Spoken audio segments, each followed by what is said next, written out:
I didn't plan to take my own life, but I think it was fortunate that day I decided to take that route, stop the car in the field and break down. If that didn't happen, I potentially wouldn't be here speaking to you.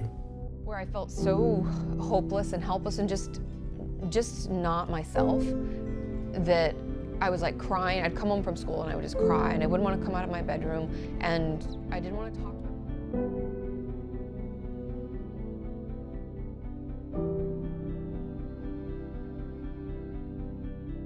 Something you've talked about, which I think is great, and lots of people don't, but we're getting better, is you've talked about the fact that you do suffer from anxiety. It's something that you have to live with, and it's something that you... I have some sort of anxiety, depression, something that's changed my whole life. I also struggled a lot with anxiety and depression. You did? Uh-huh.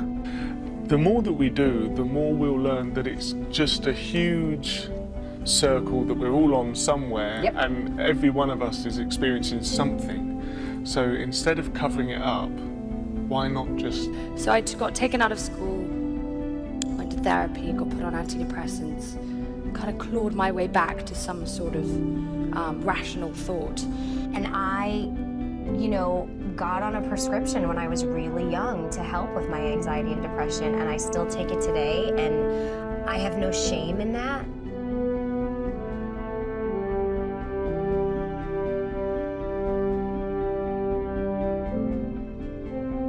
I lost my daughter, my firstborn child. It's hard to put into words, honestly, and it feels different at different times. When my anxiety is high, it feels like an absolute inability to make decisions. I almost lost this battle. I didn't think it was gonna get better, but it did. I found myself in the midst of a separation. I couldn't see my children regularly. My closest friend for 30 years, I received the news that he died from cancer.